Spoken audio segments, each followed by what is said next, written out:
ஒரு மிக பெரிய காட்டுல ஒரு பெரிய சிங்க ராஜா வாழ்ந்துகிட்டு வந்துச்சு. அது எப்பவும் சத்தமா கர்ஜனை செஞ்சுக்கிட்டே காட்டு மிருகங்களை வேட்டையாடும். அதனால சிங்கத்தோட கர்ஜனை கேட்டாலே காட்டு மிருகங்களுக்கு பயம் வந்துடும். அதனால சிங்க ராஜாவுக்கு தன்னோட கர்ஜனை மேல ரொம்ப பெருமிதம் இருந்துச்சு. அதனால காட்டு மிருகங்கள் கிட்ட வரும்போது வேட்டையாடுற மனநிலை இல்லைனாலும் கர்ஜனை செஞ்சு எல்லாத்தையும் பயமுறுத்துச்சு. இத பார்த்து அந்த காட்டுல வாழ்ந்துகிட்டு வந்த யானை சிங்கத்தோட ஆணவத்தை அடக்கணும்னு தோணுச்சு. அதனால அந்த காட்டு மிருகங்களுக்கு வைத்தியம் செய்யற குரங்கு கிட்ட போச்சு. யானை இந்த சிங்கத்தையோட குரலை கெடுக்கிற மாதிரி ஏதாவது மருந்து இருந்தா கொடுன்னு கேட்டுச்சு யானை. உடனே குரங்கும் ஒரு பாத்திரத்துல மருந்து கொடுத்துச்சு. குரங்கு அத வாங்கிக்கிட்டு சிங்கத்து கிட்ட போச்சு. யானை சிங்க ராஜா அவர்களே, இந்தாங்க உங்கள மாதிரி ராஜாக்கள் தங்களோட இளமைய பாதுகாத்துக்கிட குடிக்கிற மருந்துன்னு சொல்லுச்சு. யானையோட புகழ் தெரிஞ்சு இருந்த சிங்கமும் அந்த மருந்த வாங்கி குடிச்சிச்சு. அந்த மருந்தை குடிச்ச சிங்கத்துக்கு தொண்டை அடைச்சிக்கிடுச்சு. அதனால கர்ஜனை செய்ய முடியல. அப்பத்தான் யானை சொல்லுச்சு, ஒண்ணுமே செய்யாத காட்டு மிருகங்களை நீ ரொம்ப தொந்தரவு செய்யற, அதனால தான் இந்த தண்டனை உனக்குன்னு சொல்லுச்சு.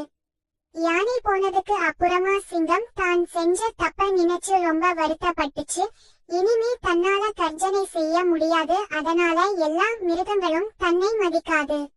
இனிமே வாழ்க்கையே தனக்கு இல்லைன்னு நினைச்சிச்சு சிங்கம். வேட்டையாட கூட போகாம குகைக்குள்ளேயே பட்டினி இருந்துச்சு சிங்கம். இந்த செய்தி தெரிஞ்ச யானை சிங்கத்தை பார்க்க வந்துச்சு. யானைய பார்த்த சிங்கம் அமைதியா நின்னுச்சு. உடனே யானை சொல்லுச்சு, நீ எங்கூட வா, உன்னோட குரலை உனக்கு திருப்பி தர்றேன்னு சொல்லுச்சு. உடனே யானை கூட சேர்ந்து நடக்க ஆரம்பிச்சிச்சு சிங்கம். யானை சிங்கத்து கூட சேர்ந்து காட்டு மிருகங்கள் தண்ணி குடிக்கிற இடத்துக்கு வந்துச்சு. சிங்கத்தை பார்த்ததும் எல்லா மிருகங்களும் பயந்து நடுங்கி ஓட ஆரம்பிச்சிச்சுங்க.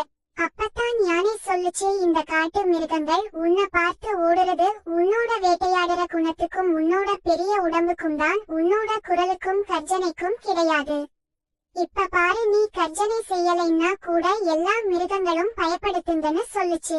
அப்பத்தான் சிங்கத்துக்கு புரிஞ்சிச்சு, தன்னோட கர்ஜனைனாலதான் இந்த மிருகங்கள் பயப்படுதுன்னு. எல்லா மிருகங்கள் எல்லாத்தையும் தொந்தரவு செஞ்சது மிக பெரிய தப்புன்னு புரிஞ்சுக்கிடுச்சு. உடனே யானை கிட்ட மன்னிப்பு கேக்குற மாதிரி அமைதியா நின்னுச்சு சிங்கம். சிங்கத்தை குரங்கு கிட்ட கூட்டிட்டு போய் வேற மருந்து கொடுத்து சிங்கத்தை குணப்படுத்துச்சு யானை. அதுக்கு அப்புறமா உண்மையான பலத்தோட அந்த காட்டை ஆட்சி செஞ்சுச்சு சிங்கம்.